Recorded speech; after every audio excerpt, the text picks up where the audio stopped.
আসসালামু আলাইকুম রহমতুল্লাহ বারকাতুহু। গাছ লাগানোর উপকারিতা সম্পর্কে আমি আপনাদের সামনে কিছু বলবো। তো গাছ লাগানোর উপকারিতা অনেক রয়েছে, নিচে গুরুত্বপূর্ণ দিকগুলো উল্লেখ করছি। 1 নম্বর হচ্ছে পরিবেশ রক্ষা করা। বাতাস থেকে কার্বন ডাই অক্সাইড শোষণ করে এবং অক্সিজেন সরবরাহ করে, যা বেঁচে থাকার জন্য অত্যন্ত গুরুত্বপূর্ণ।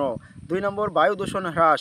গাছ ধুলোবালি ও ধোঁয়া অন্যান্য দূষিত কণাকে শোষণ করে বায়ুকে পরিষ্কার রাখে। তারপরে 3 নম্বর হচ্ছে তাপমাত্রা নিয়ন্ত্রণ। গাছ ছায়া দেয় ও পরিবেশকে ঠান্ডা রাখে, যা গ্লোবাল ওয়ার্মিং মোকাবিলায় সহায়ক। তারপরে হচ্ছে 4 নম্বর মাটি রক্ষা। গাছের শিকড় মাটিকে আঁকড়ে ধরে ভূক্ষয় রক্ষা রোধ করে, ভূমি ক্ষয় রোধ করে। 5 নম্বর জলবায়ু ভারসাম্য রক্ষা। গাছপালা বৃষ্টিপাত এবং আর্দ্রতার ভারসাম্য বজায় রাখতে সহায়তা করে। 6 নম্বর জীব বৈচিত্র্য সংরক্ষণ। গাছপালা বিভিন্ন প্রাণীর আবাসস্থল হিসেবে কাজ করে। 7 নম্বর সৌন্দর্য বৃদ্ধি।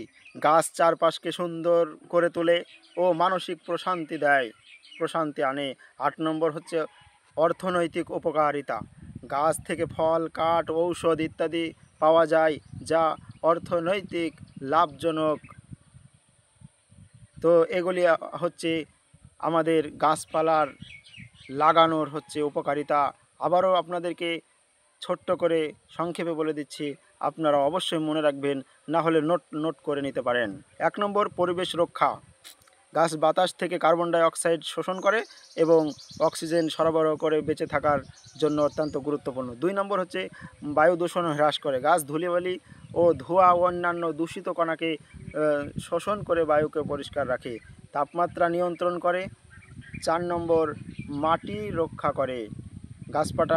গাছের শিকড় মাটিকে আঁকড়ে ধরে ভূমিক্ষয় রোধ করে। 5 নম্বর জলবায়ু ভারসাম্য রক্ষা। গাছ বৃষ্টিপাত এবং আর্দ্রতা ভারসাম্য বজায় রাখতে সহায়তা করে। 6 নম্বর জীব বৈচিত্র্য সংরক্ষণ।